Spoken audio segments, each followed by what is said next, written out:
Since 2018-19, the consultant headcount has grown by nearly 30%, but the productivity has fallen by 12%. So essentially, we bought more of the thing we measure and less of the thing we need.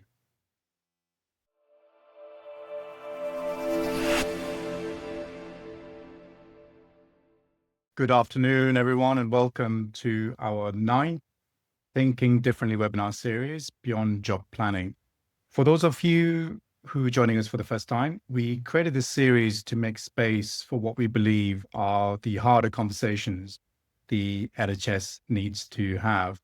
A quick word on who we are. Strasys is a decision intelligence organization. We help healthcare leaders navigate complexity to make better decisions with evidence and clarity.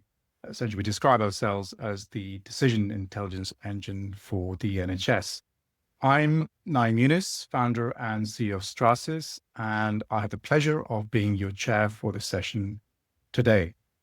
A word on why this conversation. Every NHS strategy document we read, whether it's the 10-year plan, the workforce plan, or the medium-term framework, it all rests on the same unstated assumption that the plans will happen, that the strategy will turn into change on the ground. But here's the thing, but no strategy lands in a hospital without the consultants. The consultant is the catalyst that triggers the work that occupies everyone from board to basement. Work that flows through on every metric that troubles the politicians, NHS England, and trust boards. But do we have the right instruments, frameworks, and tools to let those people do the best work possible? The consultant workforce is the clearest example where I've seen this gap. That's the conversation I'm going to have with you today. So as you can see here, every board that I personally work with often asks the same 3 questions about the consultant workforce. Do we have the right number of consultants? Are they in the right specialties? And are they doing the right work? The uncomfortable truth here is that most boards cannot answer any of these 3 questions with confidence, not because boards are not trying, because the instruments they have were designed for a different era and they answer a different set of questions. Before we go any further, 2 things I'd like you to keep in mind as we go through the conversation today. The first is scale.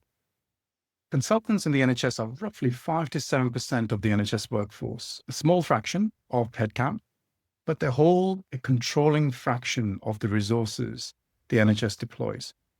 Every consultant directs a clinical team. Every consultant shapes the use of theatres, diagnostics, beds, pathways. And we'll get to see some of this detail at the end. But for now, just hold that thought that when we talk about consultant productivity, we're not talking about a workforce line item. We're talking about the engine of the entire acute system. The second thing is timing. The 2023 long-term workforce plan promised the NHS a 60% headcount increase by the mid-2030s. That's 60%. Unsurprisingly, that plan is being replaced. So the government's new 10-year workforce plan, which is due out this spring, has explicitly rejected the headcount first model. The new question is not how many staff NHS needs to maintain its current model. The new question is what those staff should do and how to enable them to deliver more value. That is a conversation we have been having at Strasys for a number of years, and we want to share with you some of our thinking today. So the new plan is asking the right question. But the question can only be answered with a different instrument, a different way of thinking. Because instruments most trusts are using today, headcount, was built for a stock problem, not a flow problem. For example, headcount asks, do we have enough people? It counts inputs. Congestions, on the other hand, asks, does the system flow? It counts conversion. Different questions, different answers, different decisions. But most trusts that we work with are trying to solve a congestion problem using a headcount instrument. And that is a paradox at the heart of this webinar. Now, just a little bit of color. And if you want to do a quick diagnosis of the problem, there are three elements. First is the goodwill gap. For many years, the NHS has been held together by what we call the discretionary effort. That's the extra phone call a consultant makes on a Sunday, covering your colleague's clinic without being asked, the teaching that ran an hour over. And what we've seen in the last decade is that glue is drying up, not because consultants have stopped caring, it's because the system has stopped noticing. And the second thing is a friction gap. For example, even if a trust recruits 20 new consultants, and I've seen this many, many times over, the expectation is the waiting list will fall. It doesn't. Essentially, the new capacity disappears into a system where, before it even reaches the patient, for example, it's swallowed up by rework, fragmented pathways, referrals that bounce between teams. So hiring more people doesn't fix a system that can't convert effort into outcome. And finally, the third dynamic at play here is what we call the incentive gap. The job plans were introduced back in 2003, and they turned a profession into a set of tradable units. 4 hours, price, receipt, and once you pay for time, that's what you get. You don't get judgment, you don't get continuity, you don't get the 100 small acts of professional discretion that used to come with the job. Put the three things together and you can see the paradox in a single view. Since 2018-19, the consultant headcount has grown by nearly 30%, but the productivity has fallen by 12%. So essentially, we bought more of the thing we measure and less of the thing we need. So the answer is not another instrument, it's a different way of thinking. And you're going to hear 4 different voices, 4 different perspectives, and each of them speaks to a different part of what's needed. So it gives me absolute great pleasure to be joined by our panel of speakers today. Again, as I said, you'll hear 4 perspectives. So from Claire, we'll hear the perspective from the board. From Azra, we'll hear the perspective from the profession. And from Nadeem, we'll hear a perspective from the profession and the practical response.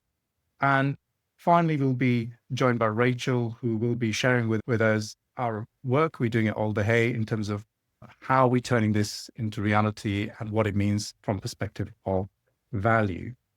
So let's get to it.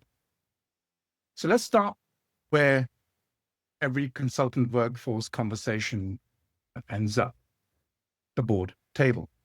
Claire, over to you. Thank you very much, Naeem, and thank you for the invitation to attend the webinar today. So I'm going to look at this challenge from the perspective of the board, and I'm going to keep in mind that kind of primary purpose of the board around the management of risk in an organisation, seeking assurance and stewardship of organisational culture. So the consultant workforce really is integral, I think, to a lot of the risks that are managed and monitored at board. I'm sure, see a lot of healthcare organisations that are likely sat here with several strategic risks on their board assurance frameworks or equivalent that broadly relate to things such as workforce capacity, optimal delivery of operational services, high quality care, and financial sustainability. And in many ways, the consultant is really sat at the intersection of all of these risks. I think for me, that really, frames how we look at this issue and, sort of puts a real focus on the board focus and scrutiny on this issue of consultants and how time is spent to deliver the best value. Consultants are generally, a significant organisational resource. In my own organisation, they probably account for around about 10 to 12% of the operating expenses of the organisation. And this is at a time, obviously when stewardship of organisational resource within the NHS is coming under some of the most intense scrutiny it has been for quite a while. I think as we've already pulled out in some of the earlier slides, just to emphasise, some of the points around the consultants, really having a key influential role here in direct stewardship of key organisational functions related to access to services, patient experience and quality and safety. So there is this paradox that I think most organisations are grappling with. We've seen this significant increase in medical workforce, particularly over the last 8 to 10 years, And those numbers are, fairly significant, but yet it doesn't feel, neither from the board perspective or nor from, I believe, the voice of the consultant body on the ground, that actually some of the outputs and things that you might expect as a consequence of that increase in headcounts doesn't feel like we are able to deliver the things that you may expect from that tangible increase in headcount. And I think some of that invariably is mopped up by some of the things that are on the left-hand side of our scales here. So we know there are increasing numbers of consultants working less than full time. Consultants are definitely less experienced on first consultant appointment than what they perhaps had been previously.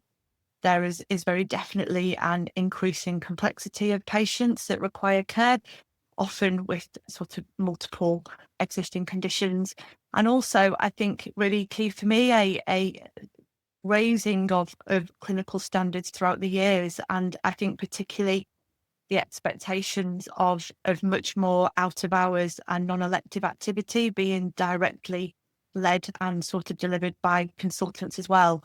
I think sometimes some of the reasons why organisations haven't necessarily, seen some of the more tangible increases in productivity that you might expect, particularly within elective care from that, pure increase in headcount. If you just have a look at the numbers, I think there is something in this slide that it is very, clear if we just keep on increasing the numbers and not changing the way in which consultants will work, the likely outcome is that these scales will actually become even more unbalanced, and that increase in headcount will just be mopped up with all of these, increasingly complex issues on the left-hand side. So how is the board assured about the value that the consultant workforce bring, particularly in the sense of seeking assurance about how consultant time is best spent in delivering the outcomes that the organisation wants? So within the NHS, the job planning process is the vehicle through which consultant time is managed and documented. But I think what boards see of that can often be highly variable. I suspect the majority of boards see some assurance around some of the transactional elements of job planning. So some things around assurance of the process. So for example, things around sign-off rates. Are we doing it on electronic systems? Do we have a right kind of balance of activity between non-clinical and supporting activity, etc.?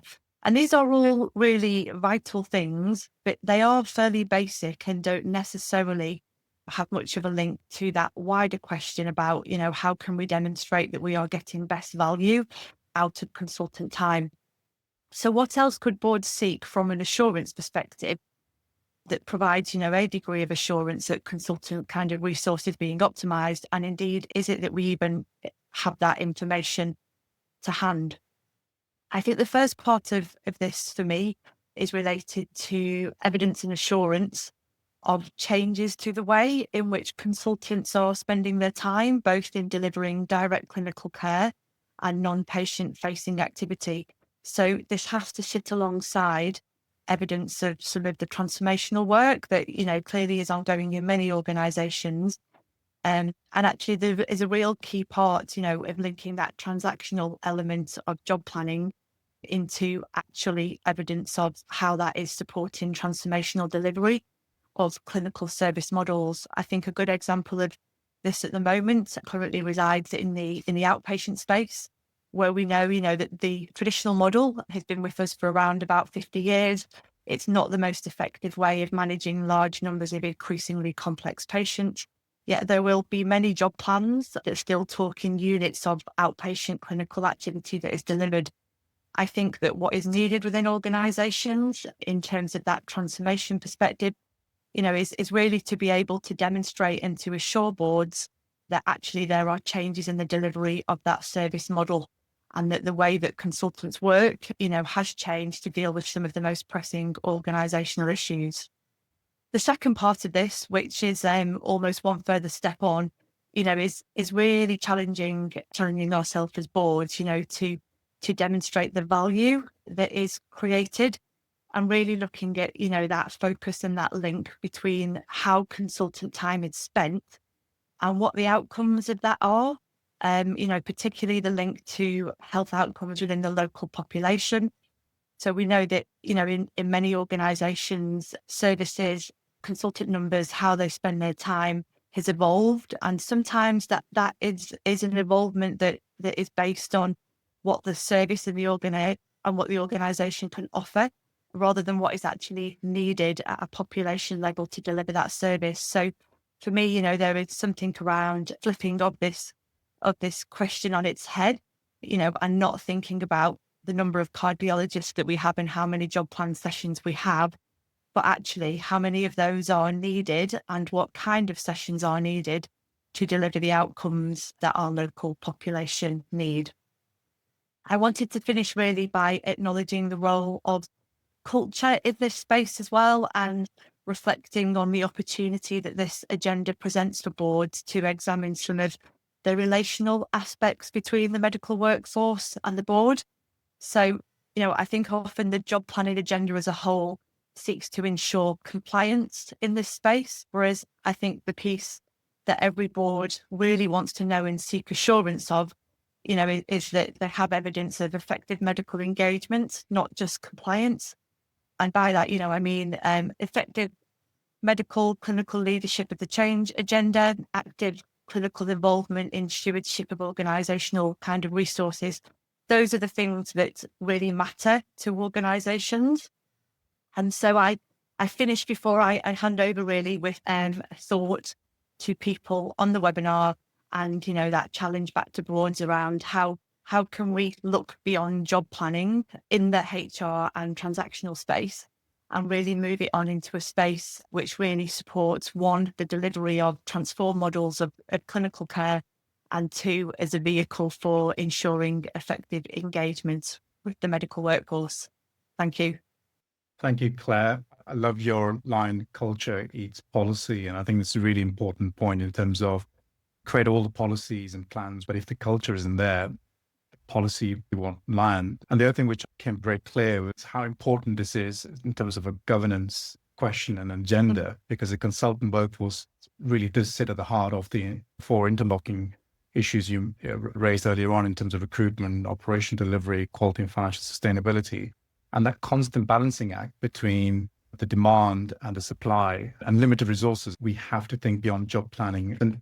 And what I'd like to do now is just to move on to our next speaker, Azra, who will show us what it feels like inside the profession. So Azra, over to you. Thank you, Naeem. Thank you, Claire, for that presentation. Thank you to everybody attending. And I'm very grateful for your time in really thinking about what to me is a really fascinating and passion project for me. For my presentation, I just want to caveat something. I will be looking at the consultant, but more from a mechanical, operational, and business unit point of view. I will slightly separate the professional point of view and the consultant as a person, because Nadeem is going to be looking more at the profession and engaging in that. But I do want to stress that you do have to look at the entirety of the person as the consultant, as the professional, as a human being, but also as a critical player in your operations and in your business as a healthcare provider. I'm going to start with a bit of a cliche that is probably familiar to people who have been in the NHS for at least the last 15 years. About 10 years ago, the conversation around Lean, Six Sigma, and Toyota and Virginia Mason began. The then Health Secretary, Jeremy Hunt, was talking about achieving better productivity and efficiency in the NHS. The Toyota example was, for those who aren't familiar with it, is where Toyota, as the car production company, flipped the script and where they had put frontline workers who assembled the cars, tested them, and created the final product in charge of how the production line was created, how the quality testing was done, and how it would all be done in an efficient way.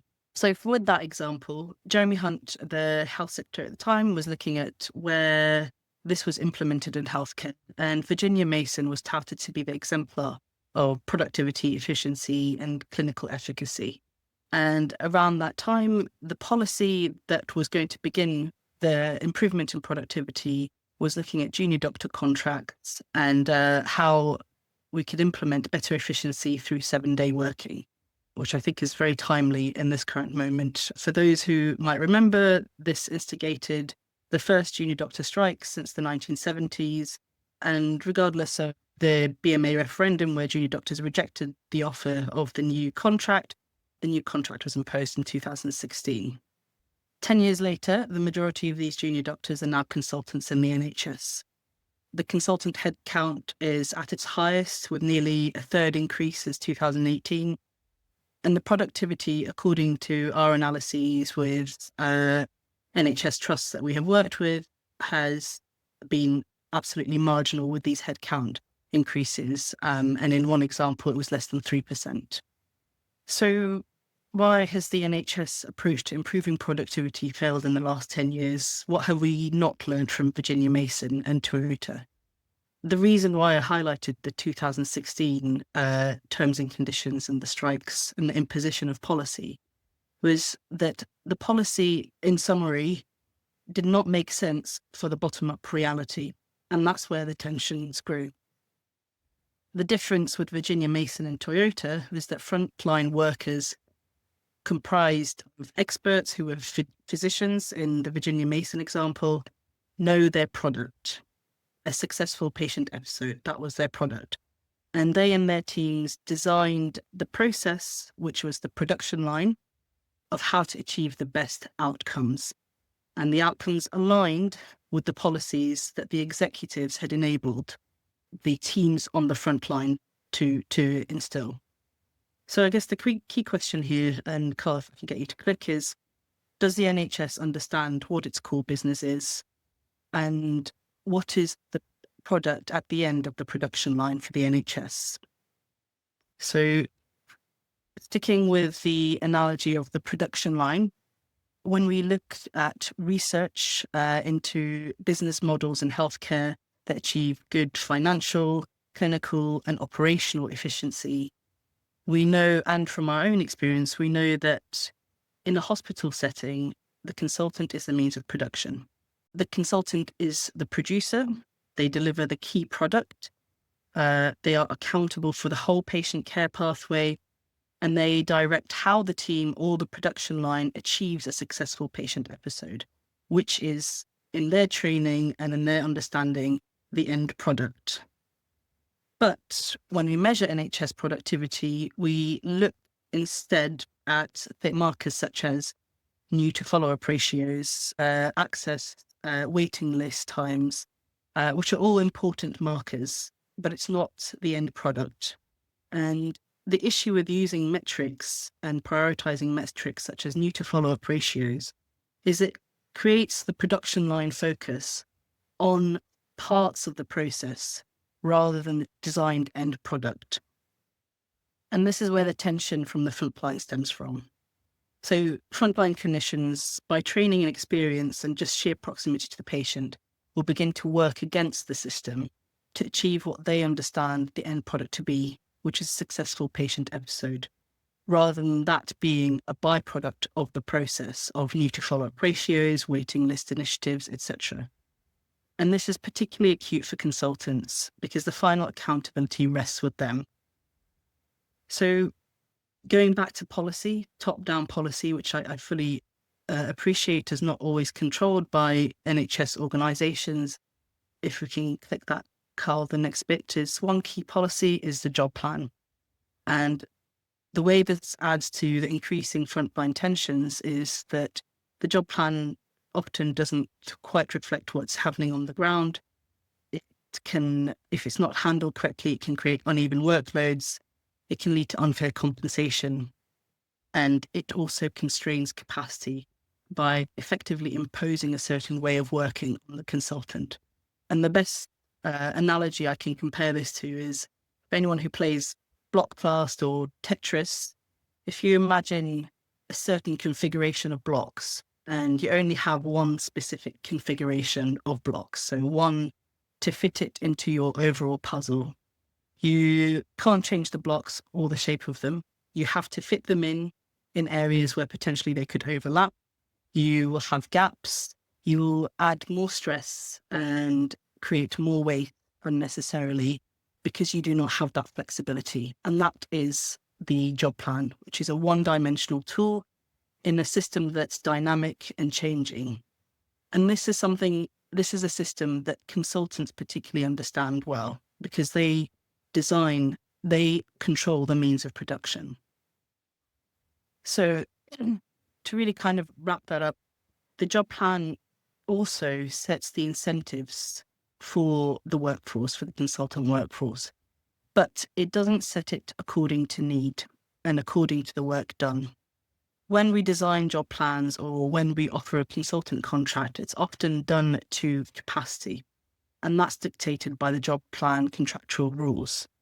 The discussion about the end product or patient needs and the dynamic variation in perhaps, a seasonal variation, patient demand, often that's not part of the equation, that's not discussed. And for this talk, particularly I am looking at the mechanical approach of what the consultant can achieve as the controller of the means of production. But I think in addition to this, when we do look at job plans, it's really important to consider that they are not only a crucial player in a complex system that they control the means of production for, but they also, having the subjective personal approach for the consultant's needs, their compensation, to feel valued is really important for them to play the best part that they could play in setting the system and creating value for that system. And that also includes how much you can keep them and retain them, and as well use their expertise to succession plan. One thing that I wanted to highlight from 2016 strikes, I had the privilege of conducting a private market analysis on a selected group of junior doctors who were quite prominent in the strikes. And we did a semi-structured workshop looking at standard HR academic questions. One thing that we were looking at is we were looking at their motivations, their behaviors, and their aspirations. And key motivation, a prior motivation that the majority expressed when they were asked to rank their motivations for choosing to work in medicine, was that they wanted to help people. And they believed in the mantra of the NHS, which is the cradle to the grave. Interestingly, at that time, they ranked financial compensation at the bottom, near the bottom. And bear in mind that this cohort of junior doctors 10 years ago is now the consultant cohort for now. I wanted to give one final example to look at as a potential for looking at the future. And this is really looking at the private sector, particularly because the private sector in healthcare in the UK is growing. And I think it is also playing an increasingly important role with supporting the NHS. The one thing that I'd like to highlight before I state anything is that the private sector and the public sector in the UK should not be compared in terms of healthcare because they are not on an equal footing. The NHS is a monopoly employer. It's established, it has a much wider scope and far more resources than the private sector, which is far more immature in the UK market.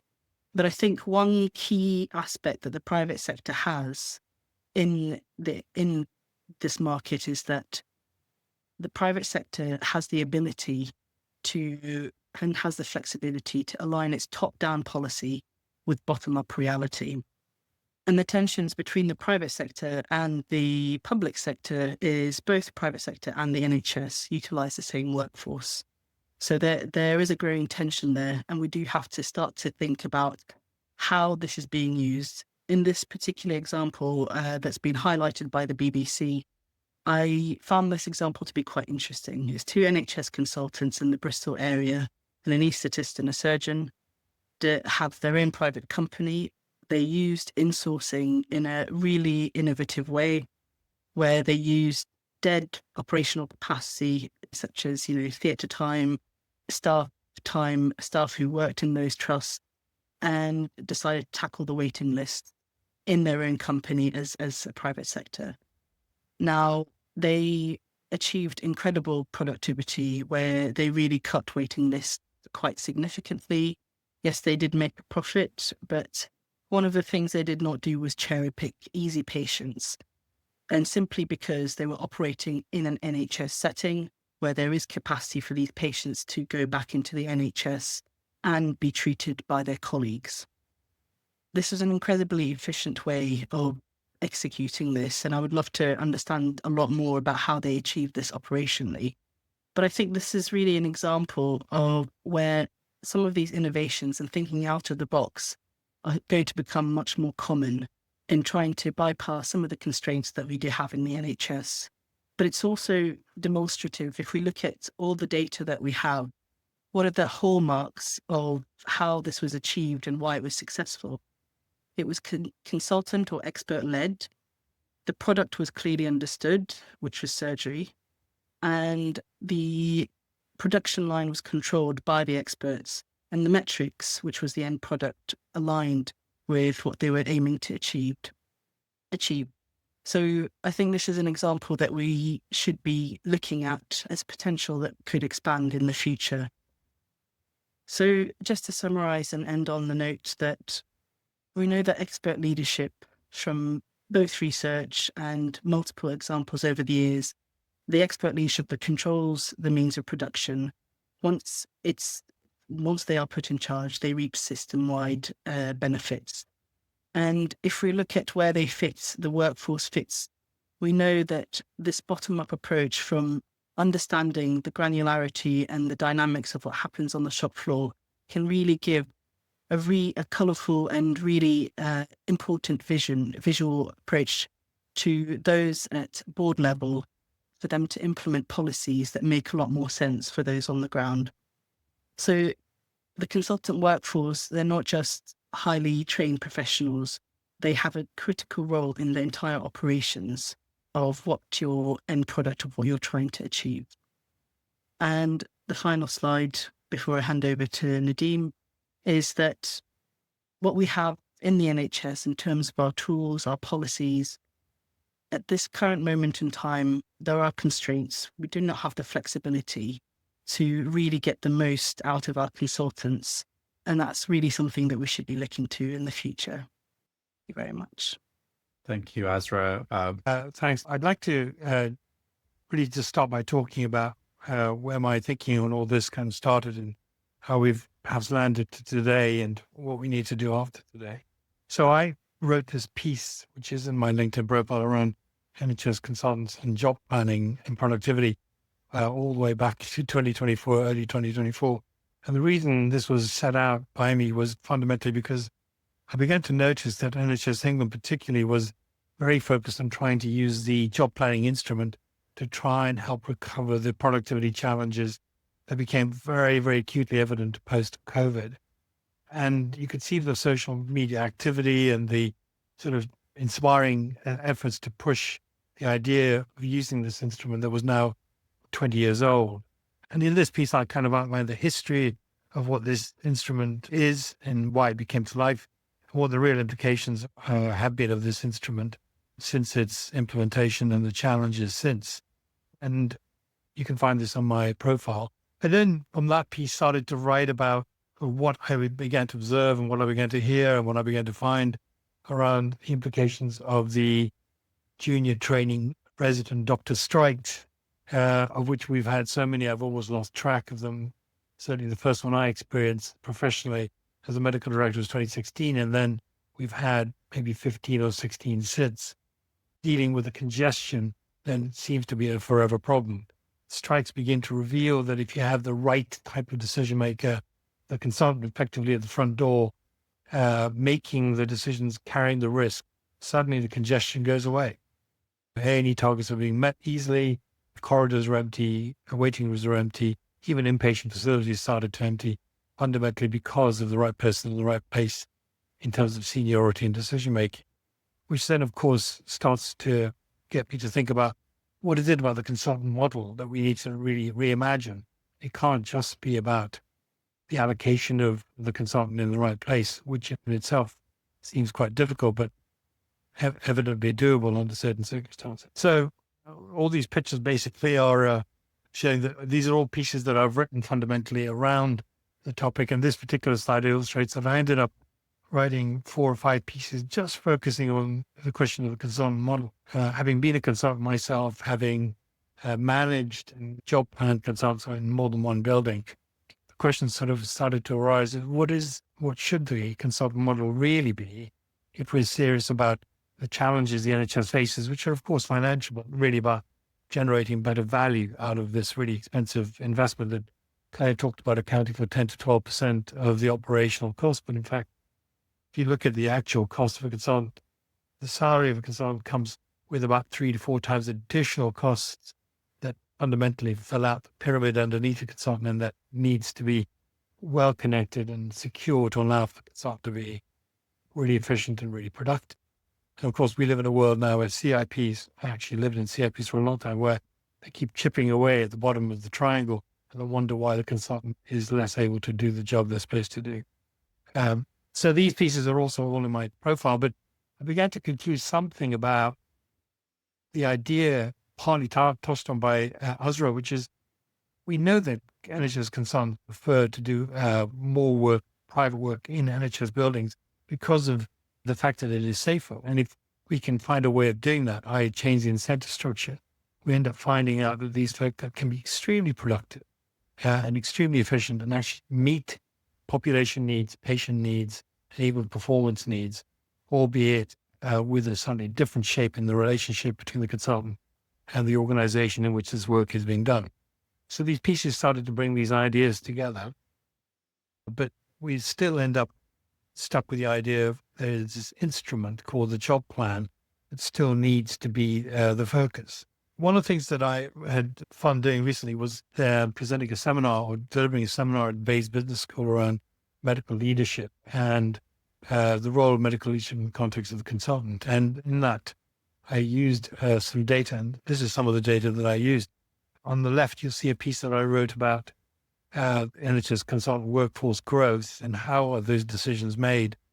Claire and others will be familiar with the idea that actually it turns out it's the loudest voice in the building that gets the resource they need until the next loudest voice comes into the exec corridors demanding yet another consultant or 3, which has resulted in a nephrology unit in the Midlands going from 4 nephrologists to 14 nephrologists, and orthopedic service going from 6 orthopedic surgeons to 17 orthopedic surgeons.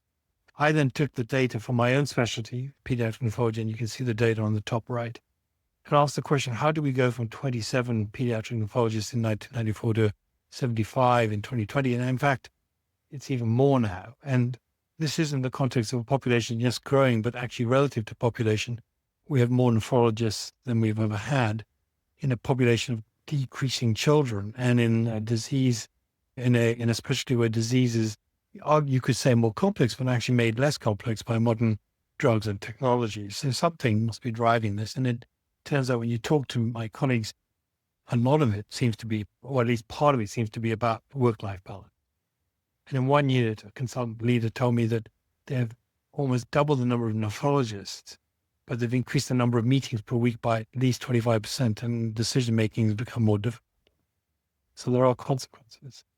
In the NHS context, we've gone from 4,000 consultants in 1948 to 24,000 in 2000, which makes sense. Medicine has become more complex. We can do more to more human beings, and therefore we needed more people to be able to do it. But we've now reached 60,000 consultants in 2025 whole-time equivalent, which relative to population is almost doubling from 2000. So something has happened to the idea of throwing more staff and more consultants to a problem to try and solve the productivity and outcome challenges, but we seem to be stuck. And we are stuck because actually what data is showing is that congestion issues in the buildings has meant that actually fundamentally we're getting not an additional value from more and more staff that has been happening particularly in the last 5 or 6 years. That'd be great. So the numbers have gone up really quickly, and you can see that from this graph. We see that as the consultant numbers have grown, productivity was pretty steady relative to the growth of consultants, and after COVID, it dropped off dramatically, and we're struggling to bring it back up again. So we're throwing more staff at this problem. We're really not getting the gains that we think we're getting, and the data is confirming that. Any way you like to cut it. And then I come to this, which for me is a reminder of what happens when the job plan rounds begin. So anybody that's done job planning, either at clinical director or medical director level, or even as a consultant experiencing it, and I've done it in 4 different trusts now in my NHS experience, it kind of feels like you're saying, let's take out the torture instrument that is the job planning instrument and figure out what we now need to do to extract value. And that's, how do I extract more out of you? And the consultant sitting on the other side is going, so I'm not really enjoying this because you're testing and questioning my value, and potentially you want to reduce my income. That's the kind of tension that we end up in, and the result of which is the job planning isn't really doing what it was supposed to do when it was set out in 2004. When you look at job plans that have been signed off in one surgical division, not very far from here, 20% were signed off, but even those were entirely fiction.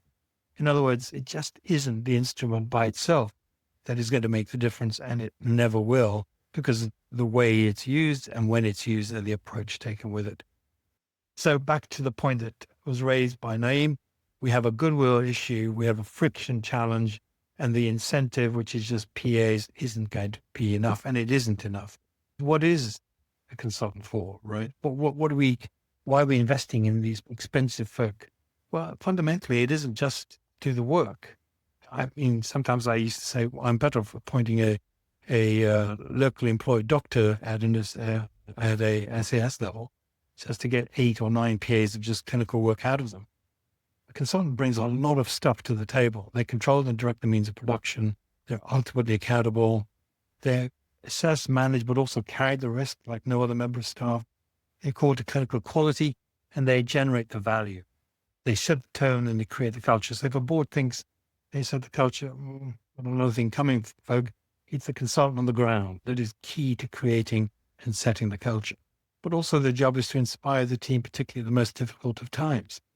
And if we get this right, the consultant can also create and innovate new models of care to meet patient and population needs, rather than just being told it's your clinic and your new to follow-up ratio that matters, when in fact there are other more interesting things to be able to be doing. As Claire, in fact, has actually pointed out in a talk earlier on. So what I'm coming to really fundamentally is that we need a paradigm shift. And the paradigm shift is really this. We need to go from consultant being seen as an employee, but actually seen more as fundamentally a professional, who isn't managed, but actually is governed in a different way and in a better way, who isn't all about activity, but about generating value. And we can talk about value in another whole webinar, really. And moving away from a time contract, clock watching, to fundamentally engaged, this magic ingredient that all medical directors are asked about in an interview. How are you going to engage the consultant? Moving from transaction to actually a legacy. What are you building as a consultant? What value are you going to leave behind? That is what really matters. And again, from the idea of pay through PAs to a much more interesting set of incentives, and fundamentally from job planning to team purpose. So this is really what the future should look like. And actually, the argument really is not a new type of consultant. We have what we have, and we can use what we have to get to this fundamental paradigm shift. Thank you, Nadeem. What I'd like to do now is move on to our next speaker, Rachel. And Rachel is a CFO at Alder Hey, and we've been working together on trying to take all these ideas and make them real. So over to you, Rachel. Thanks, Naeem. And thank you everyone for joining today. And thank you to the speakers we've already heard from. So I'm Rachel Lee. I'm the Chief Finance Officer at Alder Hey. And I suppose just to finish the session today, really, what I want to do is to bring the CFO perspective, bring it back to that board conversation that I know Claire had started with at the beginning of the webinar. Because, whilst we different organisations, the underlying problem and the pressures behind most of the discussions we have are very familiar. And I think, for those finance officers that are on the call today, I think hopefully you will recognise and resonate with some of the things that I'm going to share with you today from my perspective, from the work that we've been doing with Strasys over the last time period. So can we just go to their first slide, please? So as a CFO, every year I think we get asked the same question. We balance three areas really that we look at each year. We're expected to deliver more. We get asked the question about delivering more from the same base and increasing our productivity. But within that, having less room to flex. So we have less flexibility on what we spend. And we also see an increase in demand, but not only an increase in demand, but pretty much a changing environment of where that demand's coming from and the complexity that we face. And these are not new pressures, but what we can see is a really changing context and environment, and which we're trying to respond to them. So, every day we see that there are different, different challenges, and the world that we're operating in really means that we have to look at things differently. So what you can see on the slide, and I suppose the question that we ask is, it's not sort of whether we need to drive efficiency, but it's how we can do it in a way that holds. And when I say holds, I mean both clinically, operationally, but also financially. And I suppose that's what led us to sort of working with Strasys and the partnership, and thinking about how we've approached that problem throughout the work that we've done. So I'll just take a moment to work through this, because what you can see on the slide is sort of a pyramid and some of the levers that we will talk through. So at the top of the pyramid, you've got the consultant, and this tends to be the bit that is visible and where most discussions will start, whether that's at the board, whether that's within, teams, whether that's from a finance perspective. So we'll focus very much on the consultant, and you've heard about some of that today, and some of the levers that we look at as well. But actually underneath that, we've got a whole team, and we've got a whole direct team of people that work with the consultants day in, day out to provide the care to our patients in our organisations. And then beneath that, we've got our wider system. So then we've got all of our support services that actually also need to work, with that consultant to provide the care that we need to do. And actually, when you step back from that, the true cost is not the consultant. It's actually, all of that sits underneath it. And that's about 3 to 3.5 times of what the direct consultant cost is. And, typically, and I think, us included in this, I think most organisations will try and sort of manage the pyramid by looking at that consultant layer and using some of the typical levers that you can see outlined on the slide to the right, which includes things like PAE. So how much are we contracting with a consultant? What extra payments are we making in the form of WLIs? How much have we, got dependency on our temporary spend, including locums and agencies? And they're all valid, but they're usually are all separately owned. So they've all got their own separate reports. They might be governed in different ways. And what that does is it creates that sort of invisibility gap and what I mean by that is that most organisations can say, what we spend, so we can pretty much point to how much do we spend. But what we struggle with talking about is actually what is that spend producing, and what can we see for that in the terms of outputs. So that's the question, and that's where we kind of shifted really, as to how do we spend, rather than thinking about how do we spend less on consultants, we're investing in consultants, we're investing in, all of that you can see in the pyramid, but how do we make sure that we create enough value, and how do we get that from what we've already invested, rather than looking at how do we reduce what that is to receive some benefit. So for us, I think the unlocking of this was about triangulation and also thinking differently. So we wanted to bring together, and I think we recognised that we needed to bring together the data. So typically we tended to look at things either individually, or, we might have brought things together, but it wasn't all collectively in one view. And we couldn't actually see what all of them levers and all of them dimensions was doing. So we did that, we brought it together, and for probably about the first time, we were able to see some of that as a system and as a whole.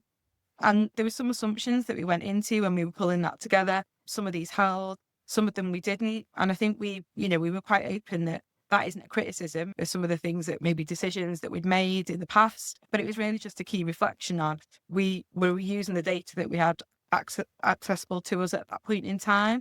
And actually what this allowed us to do was to triangulate that and to come up with some different perspectives, different outcomes that I just think we hadn't seen, because we haven't been looking at it in that same way that we did when we brought that together. What we did, we could sort of split this into 2 phases. And the first phase was very much about establishing that single version of the truth. That was about bringing together them 6 domains and them 6 dimensions that I've just shared on the previous slide. But actually not just doing that in one report. This was, for us, it was about being able to do that in a way that we could then repeat, and we could build capability that allows us to think in that way going forward, and that we can do that and it can be sustained, and that we can understand, how do we do that in a way that we can look at that differently in the future. And then we've sort of laid out what we're calling phase 2, which is then once we have that single version of the truth, once we have got that insight and that capability, how do we really force that shift in the operating model?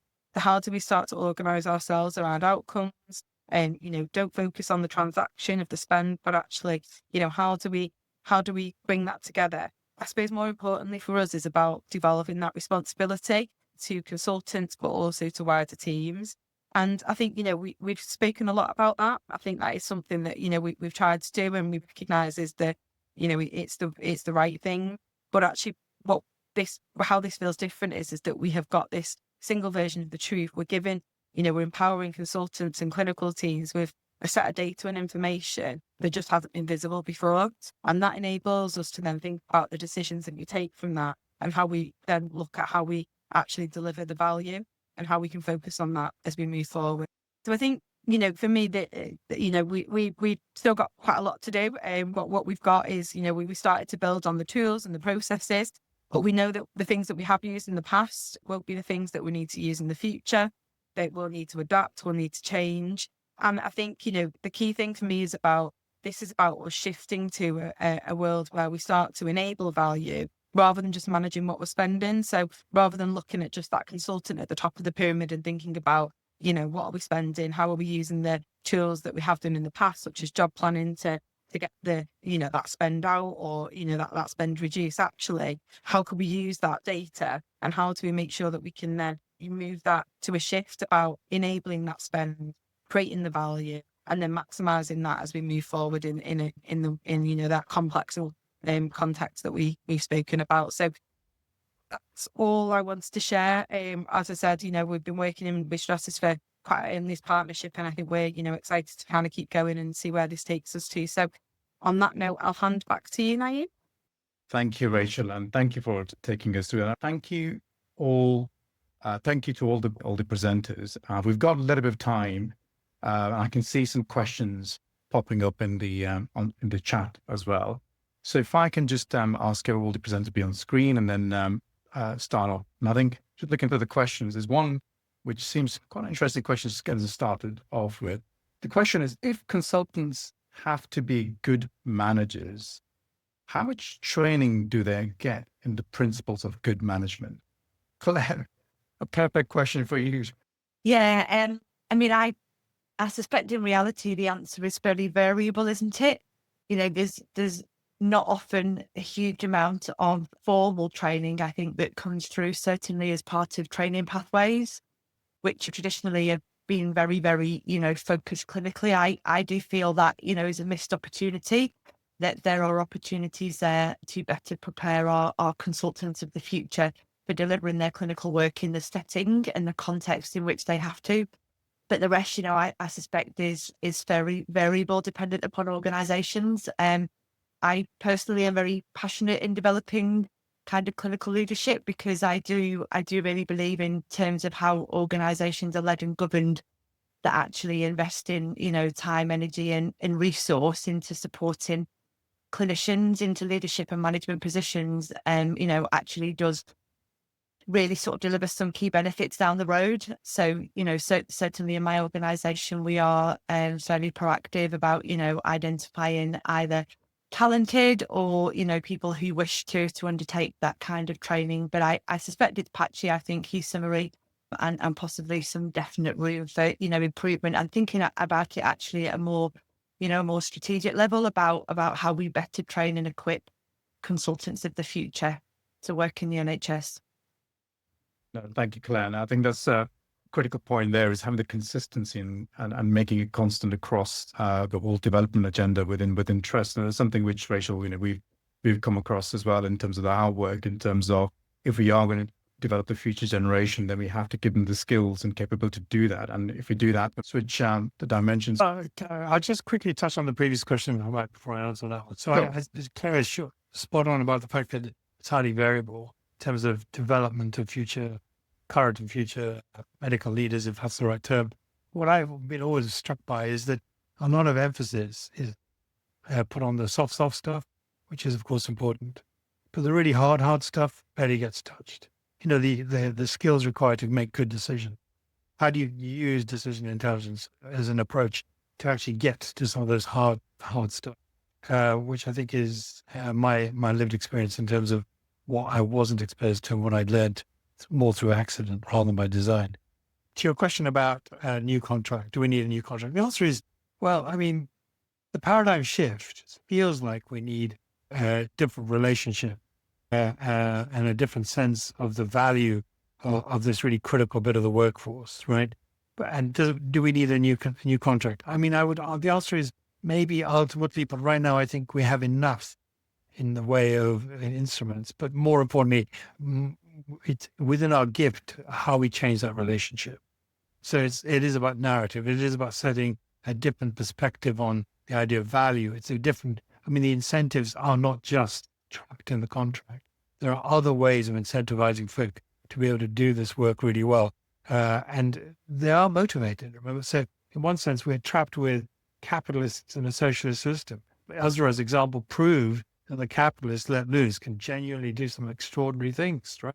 So we kind of need to be much more creative and much more innovative about the approach rather than worry about a new contract.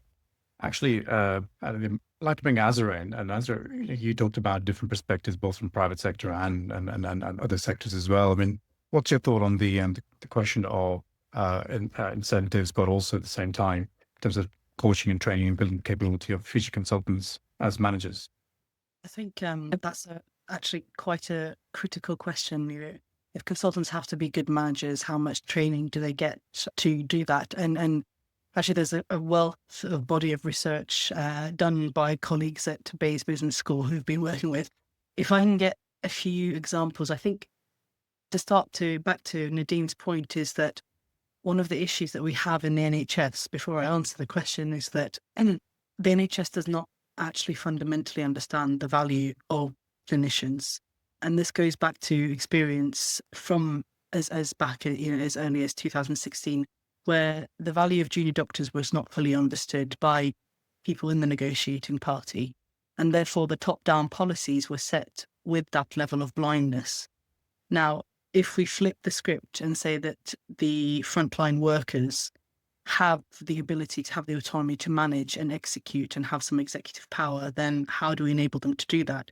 When you look at the body of research done by academics, consultants or medics, professionals, experts don't just have to be good at their job. So they don't just have to be excellent clinicians. They also have to be good managers.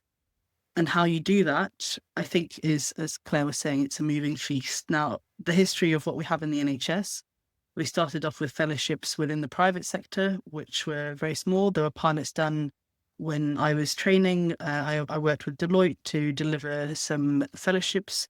We worked with Bayes Business School to deliver executive programs, not just MBAs, because MBAs didn't quite fit what was needed for clinicians, although they were the best that was available, but more bespoke training needs for higher level clinicians to take on higher roles.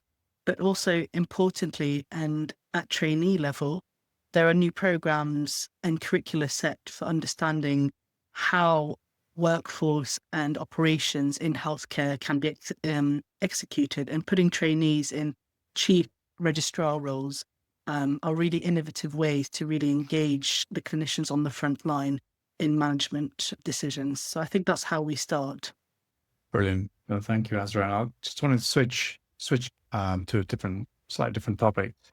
Rachel, you mentioned in your presentation that when you're going through the process and you're going through an exercise where you're looking at existing data and then looking at it from a different point of view, so not creating new data.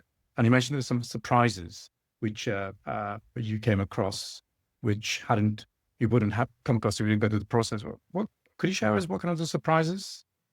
Yeah, so I think that's a key point, isn't it? That, this wasn't about creating new data. I think, sometimes, particularly in the NHS, we tend to have more data than what we know what to do with. So I think that's the first point, isn't it? Is that we tend to be data rich, and we tend to have lots of data. But I think for us, it was just trying to bring that data together and then look at, how do we think differently? So, I think a couple of key things for us was probably thinking that we understood, some of the value, some of the things that was coming out of the consultants. So what were they spending their time on, and what were actually that was driving. And I think by bringing the data together, what we was able to really pinpoint is there's some opportunities where, we thought that this group of consultants was delivering over here, but actually what they were creating was something quite different. And we weren't recognizing that, whether that was because it wasn't capturing it, we weren't understanding the skill mix that was going into delivering that. So we were focusing very much on the consultant cost, but actually what we found was, there was quite a lot of other things that was going into delivering that point of care.